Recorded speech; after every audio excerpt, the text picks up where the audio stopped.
Balloon Bells. അയ്യോ, ഇത് എന്താണിത്? ഇനി വല്ല ഭൂകമ്പവുമാണോ?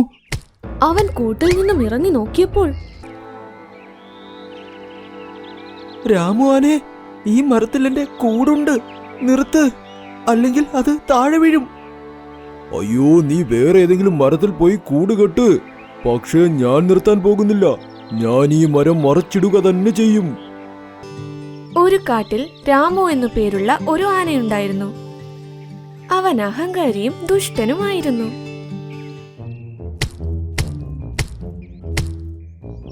അവന് മരം തള്ളിയിടുന്നത് വളരെ ഇഷ്ടമായിരുന്നു.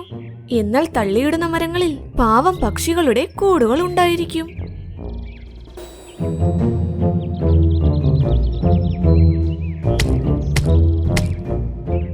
എടാ രാമുവാനെ, ഇവിടെ എന്റെ കൂടിരിപ്പുണ്ട്, നിർത്ത്, അല്ലെങ്കിൽ ഇത് താഴെ വീഴും. ഞാൻ നിർത്തില്ല. ഞാൻ ഈ മരം ഇപ്പോൾ തള്ളിയിടും. എനിക്ക് നിന്റെ കൂടൊന്നും ഒരു വിഷയമേ അല്ല.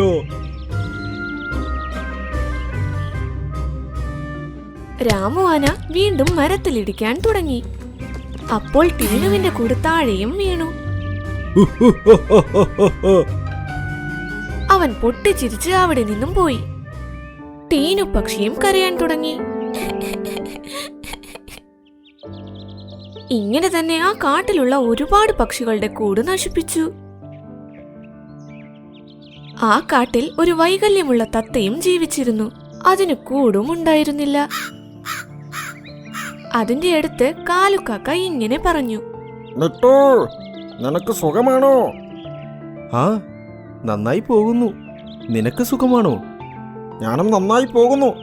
നീ പറ, ഈ മരത്തിൽ നീ എന്താ ചെയ്യുന്നത്? ഞാൻ ഓർക്കുമായിരുന്നു ഈ മരത്തിൽ ഒരു കൂടങ്ങ് പണിതാലോ എന്ന്. എന്നാൽ ഞാൻ വികലാംഗനല്ലേ, ഞാനത് എങ്ങനെ ചെയ്യും? നന്നായി നീ വന്നത്. സുഹൃത്തെ, വരൂ, എന്നെ കൂട് പണിയാൻ ഒന്ന് സഹായിക്കുമോ? അതായത് സത്യത്തിൽ ഞാൻ എൻ്റെ കാക്കപ്പണ്ണനെ കാണാൻ പോവുകയായിരുന്നു. ഞാൻ പോയില്ലെങ്കിൽ അവൾ ഉറപ്പായും ദേഷ്യപ്പെടും. പക്ഷേ എന്നാൽ... അവൻ പറയുന്നത് പകുതി കേട്ട് അവിടെ നിന്നും പറന്നുപോയി. അയ്യോ ദൈവമേ, താങ്കൾ എന്തിനാണ് എന്നെ വികലാംഗനാക്കിയത്? ഞാൻ എങ്ങനെ തനിച്ച് കൂട് പണിയും? മാസങ്ങൾ പിടിക്കുമല്ലോ. മിട്ടു അപ്പോൾ കരയാറായി. പക്ഷേ അവൻ ധൈര്യം സംഭരിച്ച് ജോലി ചെയ്യാൻ പറന്നു. അവൻ പതുക്കെ പതുക്കെ മരത്തിന്റെ ചില്ലയിൽ കൂടുകെട്ടാൻ തുടങ്ങി. കൂടുകെട്ടാൻ തുടങ്ങി 15 ദിവസമായി. അങ്ങനെ 1 മാസത്തെ കഠിനാധ്വാനത്തിൽ അവൻ അവന്റെ കൂടും പണിതു. ആ, അവസാനം ഞാൻ എന്റെ സ്വന്തം കൂടിവിടെ പണിതു. അവൻ അവന്റെ കൂട്ടിലിരുന്ന് വിശ്രമിക്കാൻ തുടങ്ങി. അവന്റെ മുഖത്ത് പതിവില്ലാത്തൊരു പുഞ്ചിരിയും ഉണ്ടായിരുന്നു. പതുക്കെ പതുക്കെ പക്ഷികളും മൃഗങ്ങളും അവന്റെ അടുത്തേക്ക് വരാൻ തുടങ്ങി. കൊള്ളാം മിട്ടു, നിന്റെ ഈ നേട്ടം വളരെ വലിയൊരു കാര്യം തന്നെയാണ്. നമ്മൾ വിശ്വാസത്തോടെ പ്രയത്നിച്ചു കഴിഞ്ഞാൽ എത്രയും കഷ്ടപ്പാടുള്ള ജോലിയാണെങ്കിലും ചെയ്തു തീർക്കാം. ഇങ്ങനെ പറഞ്ഞ് അവിടെ നിന്ന് എല്ലാവരും കൈയടിക്കാനും തുടങ്ങി. വൈകുന്നേരമായപ്പോൾ എല്ലാവരും വീട്ടിലേക്കും മടങ്ങി. മിട്ടുവും ഉറങ്ങാൻ തുടങ്ങി. അതിരാവിലെ പതിവില്ലാതെ ദം ദം എന്ന ശബ്ദത്തോടെ മിട്ടു കണ്ണു തുറന്നു നോക്കി. അയ്യോ, ഇത് എന്താണിത്? ഇനി വല്ല ഭൂകമ്പവുമാണോ? അവൻ കൂട്ടിൽ നിന്നും ഇറങ്ങി നോക്കിയപ്പോൾ രാമുവാന അമ്മാരെ മിട്ടു ഉലയ്ക്കുന്നുണ്ടായിരുന്നു. രാമുവാനെ, ഈ മരത്തിൽ എന്റെ കൂടുണ്ട്, നിർത്ത്, അല്ലെങ്കിൽ അത് താഴെ വീഴും. അയ്യോ, നീ വേറെ ഏതെങ്കിലും മരത്തിൽ പോയി കൂട് കെട്ട്. പക്ഷേ ഞാൻ നിർത്താൻ പോകുന്നില്ല. ഞാൻ ഈ മരം മറച്ചിടുക തന്നെ ചെയ്യും. ഒരുപാട് മൃഗങ്ങളും ഒത്തുകൂടാൻ തുടങ്ങി.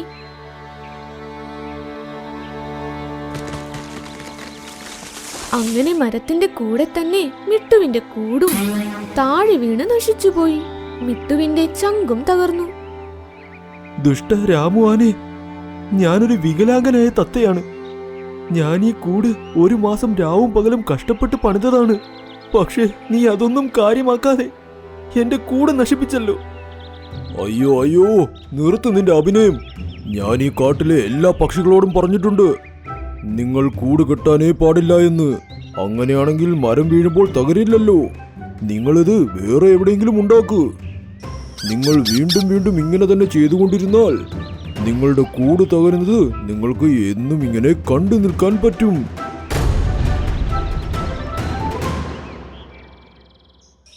ആ ദിവസത്തിന് ശേഷം മിട്ടു 2 ദിവസത്തേക്ക് ആരുടെയും കണ്ണിൽപ്പെട്ടില്ല. അങ്ങനെ ഒരു ദിവസം സോനുപ്രാവ് ആ കാട്ടിലേക്ക് വന്നു. മിട്ടു പ്രേതമായി മാറി. അവന്റെ ആത്മാവ് അലഞ്ഞു തിരിയുന്നു. എല്ലാ മൃഗങ്ങളും സൂക്ഷിച്ചുകൊള്ളൂ. പതുക്കെ പതുക്കെ ഈ വാർത്ത കാട് മുഴുവൻ പരന്നു. രാമു ആനയുടെ ചെവിയിലും എത്തി.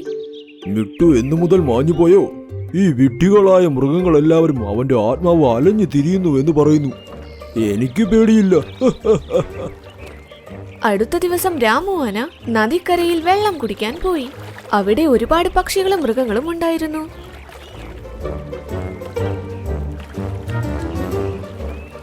അയ്യോ, ഇവിടെ മുഴുവനും ചെറിയ മരങ്ങളാണല്ലോ.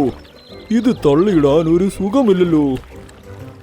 നീ മരം തള്ളിയിടുന്നത് നിർത്തൂ രാമുവാനെ, അല്ലെങ്കിൽ മിട്ടുവിന്റെ ആത്മാവ് നിന്നെ ഒരിക്കലും വെറുതെ വിടില്ല.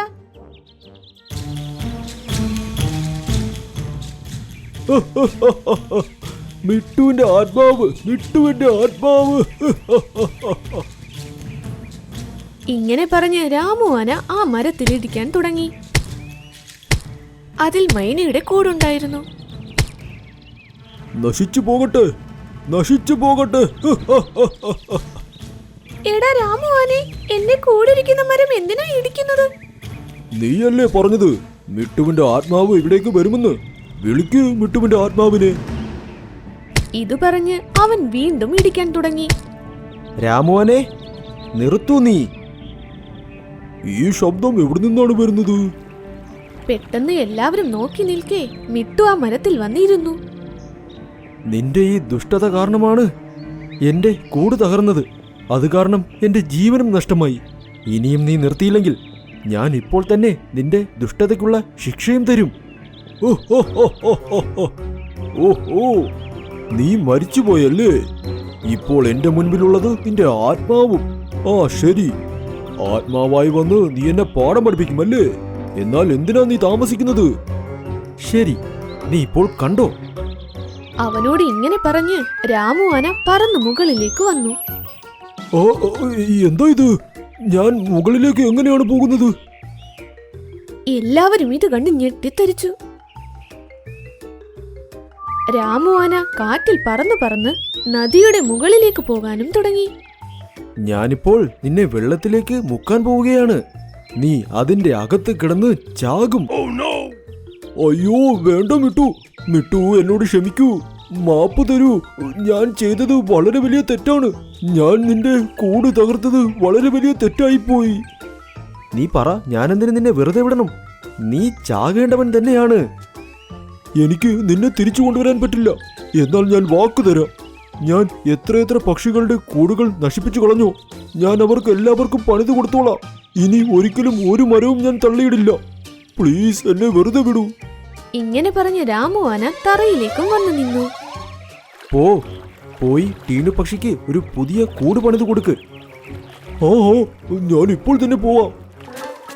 ഇങ്ങനെ പറഞ്ഞ് രാമുവാന അവിടെ നിന്നും ഓടിപ്പോയി.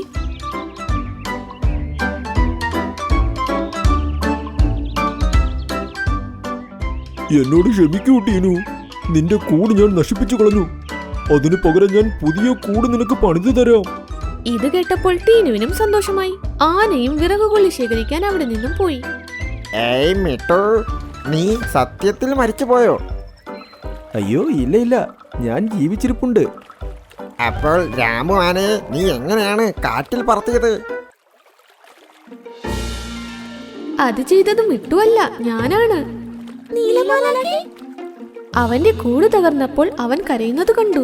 ഞാനപ്പോൾ അവന്റെ അടുത്തേക്ക് പോയി. അവൻ എല്ലാം അപ്പോൾ എന്നോട് പറഞ്ഞു. അത് കേട്ട് ഞാനൊരു പ്ലാനും ഉണ്ടാക്കി. അങ്ങനെ ഞാൻ അവന്റെ കൂടെ വന്ന് രാമുവാനെ ഒരു പാഠവും പഠിപ്പിച്ചു. നിങ്ങൾ ചെയ്തത് വളരെ നല്ല കാര്യമാണ് നീലമാലാഖി. ഇത് കേട്ട് നീലമാലാഖയും മാഞ്ഞുപോയി. അപ്പോൾ രാമുവാനയും അവിടെ വന്നു. മിട്ടു, ഞാൻ ടീനുവിന് കൂട് പണിത് കൊടുത്തു. ഇനി നിനക്ക് കൂട് പണിയാൻ തുടങ്ങാം. അതുപോലെ ഇതിനുശേഷം എല്ലാ പക്ഷികൾക്കും കൂടുണ്ടാക്കാതെ ഞാൻ ഇനി വിശ്രമിക്കില്ല. ശരി, പെട്ടെന്ന് പൊക്കോ, അല്ലെങ്കിൽ അയ്യോ വേണ്ട വേണ്ട, ഞാൻ പൊയ്ക്കോളാം. ഇത് കേട്ട് രാമു ആന അവിടെ നിന്നും ഓടാൻ തുടങ്ങി. അപ്പോൾ എല്ലാ മൃഗങ്ങളും ഉറക്കെ ചിരിച്ചുകൊണ്ട് മിട്ടുവിനെ അഭിനന്ദിക്കാൻ തുടങ്ങി. രാമു ആന എല്ലാ പക്ഷികൾക്കും കൂടുണ്ടാക്കാനും തുടങ്ങി. അവൻ ഒരിക്കലും മനസ്സിലാക്കിയതേയില്ല മിട്ടു സത്യത്തിൽ ജീവിച്ചിരിപ്പുണ്ടെന്ന്. ഈ സോനു പക്ഷിക്ക് എന്താ വട്ടായോ? കഴിക്കാനായിട്ട് ഇലയൊക്കെ കൊണ്ടുപോകുന്നു. സോനു പക്ഷി, എനിക്ക് തോന്നുന്നത് നീ കുറഞ്ഞത് 20 ഇലയെങ്കിലും ഈ കൊട്ടയിൽ ശേഖരിച്ചിട്ടുണ്ടെന്നാ. പക്ഷേ നീ എന്തിനാ ഇലകൾ കൊട്ടയിൽ ശേഖരിക്കുന്നത്? ഡ്രീംലാൻഡ് കാട്ടിൽ കാലാവസ്ഥ നല്ല രസമായിരുന്നു. ഇന്ന് വെയിലുണ്ടായിരുന്നില്ല, നല്ല തണുത്ത കാറ്റുണ്ടായിരുന്നു. ആഹാ, ഇന്ന് നല്ല കാലാവസ്ഥയെന്ന്. 50 ഡിഗ്രി വെയില് കൊണ്ടിട്ടിരിക്കുന്ന സമയം. ഇങ്ങനെ ഒരു കാലാവസ്ഥ ഒരു ആശ്വാസം തന്നെയാ. എല്ലാ പക്ഷികളും സന്തുഷ്ടരായിരുന്ന സമയം സോനു കാക്കയ്ക്ക് മാത്രം നല്ല വിഷമമുണ്ടായിരുന്നു. ഇടതൂർന്ന മേഘങ്ങളും കാറ്റുമെല്ലാം ഉണ്ട്. അപ്പൊ ഇനി മഴക്കാലം വന്നു കഴിഞ്ഞാൽ എന്താ സംഭവിക്കുക? അതും ആലോചിച്ച് ടീനുക്കിളിയുടെ അടുത്തേക്ക് പോയി. അല്ല ടീനു പക്ഷി, ഇന്ന് നിന്റെ വീട്ടിൽ കഴിക്കാൻ എന്തെങ്കിലും ഉണ്ടോ? സത്യം പറഞ്ഞാൽ എനിക്ക് നന്നായി വിശക്കുന്നുണ്ട്. ഇനി എനിക്ക് കഴിക്കാതെ ഒന്നും ചെയ്യാൻ പറ്റില്ല. കാക്കച്ചേട്ട ക്ഷമിക്കണേ, ഞങ്ങൾക്കും ഞങ്ങളുടെ പിള്ളേർക്കുള്ള ഭക്ഷണം മാത്രമേ കൊണ്ടുവരാറുള്ളൂ. അത് കഴിച്ച് ഞങ്ങൾ ഉറങ്ങും. അതിനർത്ഥം ഇന്ന് നിനക്ക് കഴിക്കാൻ പറ്റുന്ന അത്രമാത്രം ഭക്ഷണം നീ കണ്ടെത്തി കൊണ്ടുവരുന്നേ ഉള്ളൂ. നാളത്തെ ഭക്ഷണത്തെക്കുറിച്ച് നീ ചിന്തിക്കുന്നേ ഇല്ല. എന്താ സോനു, എന്തിനാ എൻ്റെ ഭാര്യ എങ്ങനെ ടെൻഷൻ അടിപ്പിക്കുന്നേ? നാളത്തെ നാളെ നോക്കിയാൽ പോരെ? അത് ഇന്നേ ചിന്തിച്ചു തുടങ്ങിയാൽ പിന്നെ ഉറക്കം വരില്ല. വരൂ ഡാർലിംഗ്, കിടന്നുറങ്ങാം. സോനു കാക്ക ഒന്നും മിണ്ടാതെ അവിടെ നിന്ന് പോയി. ചിങ്കി മൈനയുടെ അടുത്തേക്ക് പോയി. ജിങ്കി മൈനെ, എനിക്ക് നല്ല വിശപ്പുണ്ട്. നിന്റെ എന്തെങ്കിലും ഭക്ഷണം ഇരിപ്പുണ്ടോ? കാക്കച്ചേട്ടാ, കുറച്ചു നേരം മുമ്പ് വന്നിരുന്നെങ്കിൽ ഞങ്ങളുടെ കൂടെ ഇരുന്ന് ഭക്ഷണം കഴിക്കാമായിരുന്നു. പക്ഷെ ഇപ്പൊ ഞങ്ങളുടെ ആഹാരമൊക്കെ തീർന്നു പോയല്ലോ. ഇത് കേട്ട് കാക്ക അവിടുന്ന് പറന്നുപോയി. അങ്ങനെ ഒരുപാട് വീട്ടിൽ പറന്നുപോയി. അവിടെ ഒന്നും ഒരാൾക്ക് പോലും നാളത്തെ കാര്യത്തിന് ഒരു ചിന്തയുമില്ല. വയ്യാണ്ടായി തടാകത്തിന്റെ അടുത്തവൻ പോയിരുന്നു. എന്നിട്ട് ആലോചിക്കാൻ തുടങ്ങി. കാട്ടിൽ ഉടൻ തന്നെ മഴ പെയ്യും. അപ്പോൾ പുറത്തിറങ്ങാനൊക്കെ ബുദ്ധിമുട്ടാവും. അപ്പോൾ എന്ത് കഴിക്കും? ആരും നാളെക്കുറിച്ച് ചിന്തിക്കുന്നില്ല. അയ്യോ, ഈ മഴക്കാലത്ത് ഈ കാട്ടിലുള്ള പകുതി പേരും പട്ടിണി മൂലം മരിക്കും. ഞാൻ ഒറ്റയ്ക്കായിട്ട് എന്ത് ചെയ്യാനാ? അവന്റെ തലയിൽ ഈ ഒരു കാര്യം മാത്രമേ ഉണ്ടായിരുന്നുള്ളൂ. മണിക്കൂറോളം ആ ചിന്തയിൽ അങ്ങനെ കഴിഞ്ഞു. അപ്പൊ അവന്റെ മുമ്പിൽ ഒരു ദേവി പ്രത്യക്ഷപ്പെട്ടു. സോനു കാക്കേ, എന്തിനാ നീ ഇങ്ങനെ വിഷമിച്ചിരിക്കുന്നത്? അയ്യോ, അങ്ങ് ദേവിയല്ലേ? പ്രണാമം ദേവി.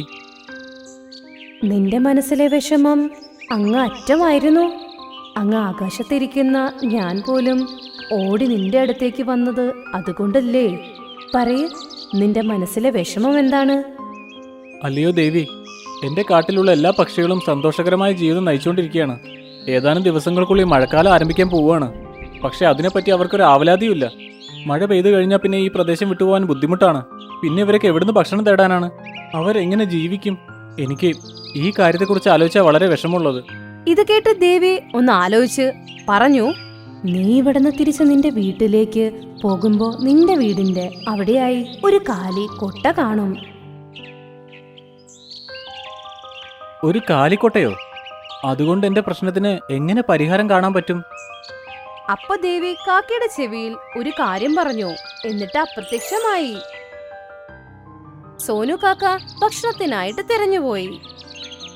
ഒരുപാട് അന്വേഷിച്ചപ്പോ ഒരു പേരയ്ക്ക മരം അവൻ കണ്ടു. ഭാഗ്യം, ഒരു മരം കണ്ടു. പേരയ്ക്ക മരത്തിൽ നിന്നും പേരയ്ക്ക കഴിച്ചു.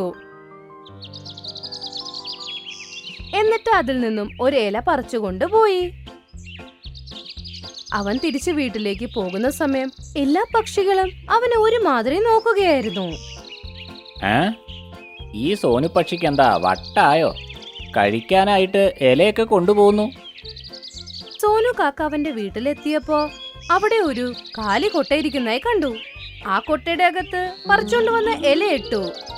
ഇതൊക്കെ കണ്ട് പക്ഷികൾ ഞെട്ടിപ്പോയി. സോനു കാക്ക എന്നത്തെയും പോലെ തന്നെ ഇല പോയി പറിച്ചോണ്ട് വന്ന് ആ കൊട്ടയിൽ ഇടുമായിരുന്നു.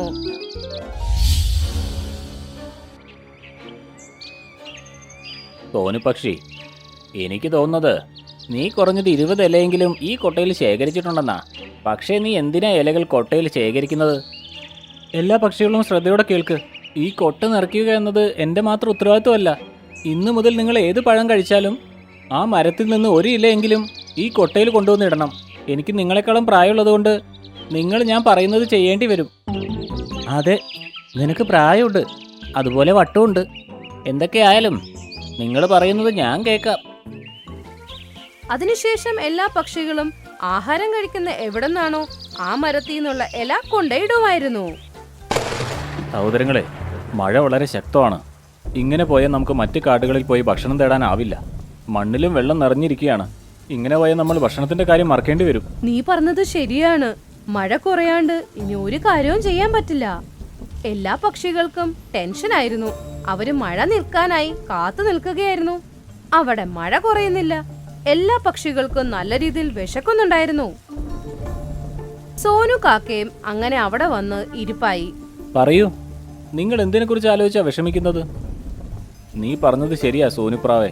ഞങ്ങൾ ഇന്നത്തെ കാര്യമില്ലാതെ നാളെക്കുറിച്ച് ചിന്തിച്ചിട്ടേയില്ല. ഒപ്പം ഭക്ഷണം സൂക്ഷിച്ചിട്ടുമില്ല. ഇപ്പം മഴ വന്നപ്പോൾ ഞാനും എൻ്റെ മക്കളൊക്കെ പട്ടിണിയാണ്.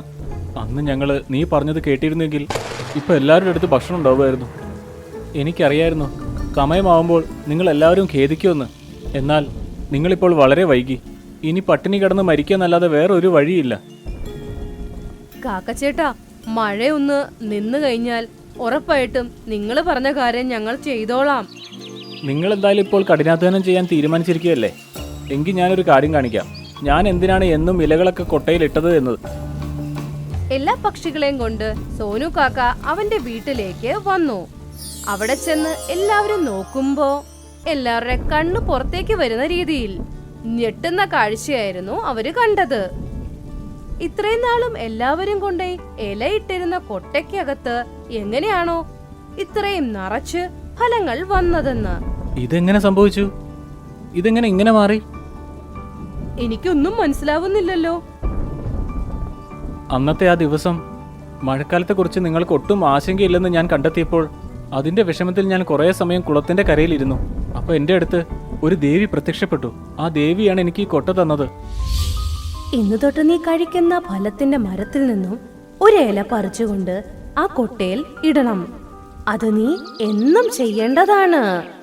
മഴക്കാലം തുടങ്ങുമ്പോ ആ കൊട്ടയിൽ ഇത്തിരി മഴ പെയ്താൽ ഒരു ഇലയ്ക്ക് പകരമായി ആ ഇലയിൽ ഉണ്ടാവുന്ന ഏത് ഫലമാണോ ആ ഫലം അവിടെ 10 ഇരട്ടിയായി ഉണ്ടാവും. അതുകൊണ്ട് ഞാൻ കഴിക്കുന്ന മരത്തിലെ ഇലകളെല്ലാം ഈ കൊട്ടയിലേക്ക് കൊണ്ടുവന്നിടും. പിന്നെ നിങ്ങളും എൻ്റെ അഭ്യർത്ഥന പ്രകാരം ഓരോ ഇലകൾ കൊണ്ടുവന്നിടാൻ തുടങ്ങിയില്ലേ? അതിന് പകരമായി മഴക്കാലം തുടങ്ങിയപ്പോൾ അതെല്ലാം പഴങ്ങളായി മാറി. ഇത് കൊള്ളാം. ഇനി നമ്മൾ വിശന്നിരിക്കേണ്ട ഒരാവശ്യവും ഇല്ലല്ലോ. നിനക്ക് ഒരുപാട് നന്ദിയുണ്ട് സുഹൃത്തെ. അതെ, എന്നാൽ അടുത്ത വർഷം നിങ്ങൾ എല്ലാവരും കഠിനാധ്വാനം ചെയ്ത് ഭക്ഷണം ശേഖരിക്കണം. ഈ മഴക്കാലം കഴിയുന്ന ഉടൻ തന്നെ ഈ കൊട്ട അപ്രത്യക്ഷമാവുന്നതാണ്. അതെ സോനു ചേട്ടാ, ചേട്ടൻ പറയുന്നത് എന്താണോ അത് ഞങ്ങൾ കേൾക്കും. നാളത്തേക്ക് കരുതലും ഉണ്ടാകും. അത് കഴിഞ്ഞ് എല്ലാ പക്ഷികളും കൊട്ടയിൽ നിന്ന് ഫലമെടുത്ത് കഴിക്കാൻ തുടങ്ങി. എല്ലാരും നല്ല രീതിയിൽ ഭക്ഷണം കഴിക്കണത് കണ്ട് സോനു കാക്കയ്ക്ക് ഒരുപാട് സന്തോഷമായി.